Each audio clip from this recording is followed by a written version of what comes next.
Hello and welcome to the very first episode of the Honest Wrestling Review. I am your host, the Honest Reviewer, Travis Be Honest. And on this show, I'm going to be tackling WWE programming month by month. And the first month I'm going to be tackling is December of 2014. This month was sort of bad. Not all of it was bad. I mean, NXT was still great. Watch that if you have the network. If not, get the network just for that and old pay-per-views. Watch it. And then we had the guest hosts. Some of them, most of them were great. Man, we had one jerk that was the computer. But other than that, most of the guest hosts were pretty decent. But there are three major problems with this whole month. Actually, I think about four. The first thing I want to talk about is just one little complaint. And that was from the Slammies. Actually, there's two complaints from the Slammies. One was, I don't really think that the Slammies were all that interactive. I mean, the most extreme moment was Chris Jericho jumping off of a cage. Not Dean Ambrose and Seth Rollins falling off the Hell in a Cell, halfway, of course, but not them falling off it and going through tables, or Seth Rollins putting Dean Ambrose's skull through concrete. Was it just so we could give Fandango a slammy? I have no idea. But that won. I don't think it should have won. And then the match of the year, the Authority team versus John Cena's team. I don't really think that should have won match of the year. It could have been a close second, but it wouldn't really have been number one material. I mean, I probably know why the fans could have voted for this, because we are still riding off the high of them winning. Of Dolph Ziggler winning and Sting coming out and helping him win. But it wasn't that good of a match. The Shield vs. Evolution match was pretty good. But that match is tainted because the next night was the night that Seth Rollins turned on his Shield brethren and became the little dweeb that we know today. Oh my goodness. And there's only one more thing on the Slammies that I hated. And that was two people who had a match at NXT TakeOver had a match on that night. It was supposed to be the thing that was supposed to be advertising our evolution. It was Charlotte Flair taking on Natalya. And Natalya won in 2 minutes by rolling up Charlotte Flair. At the pay-per-view, did anyone even watch that? I did. Well, the highlights, but it was longer than 2 minutes. It was probably about a good 14 or 15, or at least a 12-minute match. Longer than anything the Divas usually have. Usually when people watch a Divas match on WWE, they're usually not even watching it. They're usually in the bathroom, going to the bathroom. Because those matches are piss breaks. Or a comedy match, that match is sometimes a piss break. If the person doesn't have to go to the bathroom. I mean, oh my goodness. Charlotte Flair deserves better than that. A roll-up? If it was that easy, she wouldn't have the title for long. And I guess but still people tuned into NXT and watched it. And it was awesome. But why would you have somebody that you're trying to promote lose in about 2 minutes? Same thing was a little bit earlier this year. They had all four of the people that's going to be in the Fatal 4-Way in a tag team match. That match lasted about 4 minutes. Yeah, 4 minutes and it was over. I think people tuned into NXT expecting NXT R Evolution this month, expecting it to only last about 10 minutes. But no, it lasted for more than that, and everybody went home satisfied that the wrestling matches were good for once. And now let's get to my real problem for this month. First of all, we had booking. Like I said, Charlotte Flair lost in 2 minutes. But this really stemmed more on TLC. We had a mid-card match as our main event, and our main event as our mid-card. I say that Dean Ambrose and Bray Wyatt should have been the mid-card match because it made you want to watch, because that would seem like the match that you would decide if you want to continue watching the pay-per-view or not.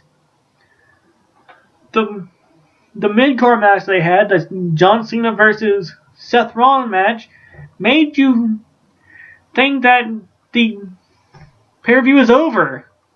Did they use their weapons quota already for the night? But then they go to the next match and you're like, why am I watching this? The biggest match with the biggest at stake already happened. Yeah, if Cena would have lost that mid-card match, he would have forfeited his no contender spot. But, so that would have been the good main event. You also had most of the main event stuff. You had the ref getting knocked out, not sure why, but he was knocked out. You had a draw continue. You had the big penguin coming waddling in. And then you had the return of Roman Reigns, the best part of the night. You could have just ended the pay-per-view there. No one would care. But no, I guess they just needed Roman Reigns to cut a promo about how he's going to be in the Royal Rumble. And then the TLC match supposed to end the rivalry wasn't even the thing that ended the rivalry. The rivalry's still going. Dean Ambrose and Bray Wyatt have still been in street fights. And I do consider that TLC match they had a street fight. Because there was nothing on the line. They just used all the weapons they could get a hold of. So yeah, but it is 2 matches to 1. If Dean Ambrose wins the Ambulance match on the first Raw of the new year, then they'll probably have a match at Royal Rumble. If Bray Wyatt wins, Bray will be up 3-1, and they'll still probably have a match at the Royal Rumble. But in all likelihood, they'll stop that match. They'll stop it. Bray Wyatt and Dean Ambrose won't be wrestling against each other anymore. Hopefully. If Bray wins. So I hope Bray wins. But knowing everything, Dean Ambrose will probably beat himself, and then he'll just go like, I want another match. And then he'll win that one, and then they'll keep on going. I don't want that. That seems stupid. And now on to the next big blunder of this month. The commentary. They usually get facts wrong. That's usually a given. But they have started to do something else that's starting to be annoying. If you already know the character of someone, you don't need to be reminded of that character. Because, like with the New Day, did anyone watching this know that New Day was fun? They're fun. The commentary team says they're fun, so they must be fun. Are you having fun with them? You should be, because they're fun. I mean, saying that they're fun ain't gonna make them fun to us. That's gonna just make them boring. Because I haven't seen anything that makes them fun. And now, if they do something that seems fun, I'm not going to see it as fun because Michael Cole and everybody else on the commentary table has to remind us they're fun. Without us even knowing why they're fun. That's how come characters come and go so fast. Because the commentary team has to keep on reminding us that something like Bray Wyatt and Dean Ambrose are crazy. They're crazy. Dolph Ziggler is a show-off. Okay, that's a little bit far back, but it still works. And Luke Harper has crazy eyes. I mean, his eyes are even on his Titantron intro. Like, and yeah, they get their facts wrong. Like back at the Hell in a Cell, they seem to forget that Mankind and Undertaker had the most memorable Hell in a Cell matches that started on top of the Hell in a Cell. But no, they were like, Michael went to JBL and said, "Have you ever seen any other Hell in a Cell match start on top?" And JBL says, "No, Michael, I have never seen this before. This is the most craziest thing I've ever seen." King of the Ring, 1998. You mentioned this same Hell in a Cell multiple times throughout the show and the weeks leading up to the show. Learn. I think that they should rewatch old pay-per-views to make sure they get their facts straight. What else was there? Oh, right. The last Raw of the year. I'm not talking about SmackDown because there's nothing to talk about on SmackDown. But the last Raw of the year. The Authority returned. The Authority returned. Let that sink in. We fought to get these guys kicked out. And they are back? Why? Oh, I know why. Because the ratings. Oh, wait. WWE put out a statement that they had already planned on bringing back the Authority. And it wasn't because of the ratings. Bullshit. That's bullshit. Because why bring back somebody that the fans hate just to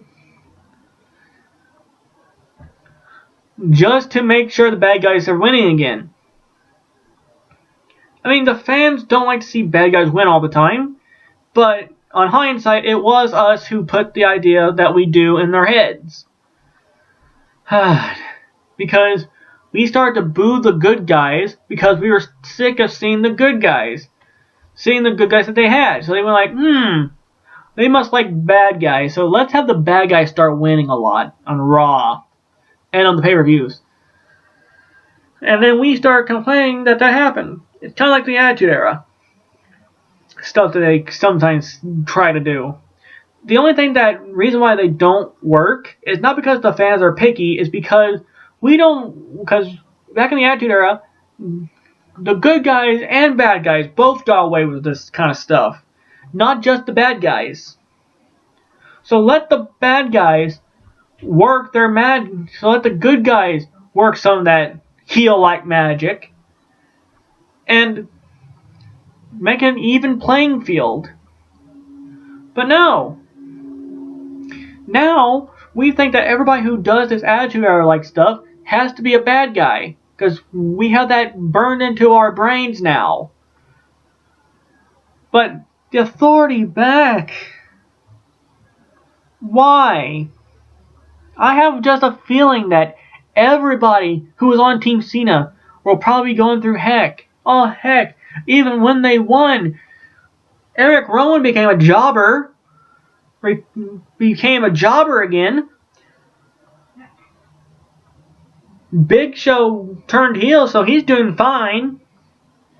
Dolph Ziggler went back to mid-card, even though he should be the one in the feud with Seth Rollins. And right back in the feud, now in the feud with Rusev, at least he gets a U.S. title shot. Long deserved.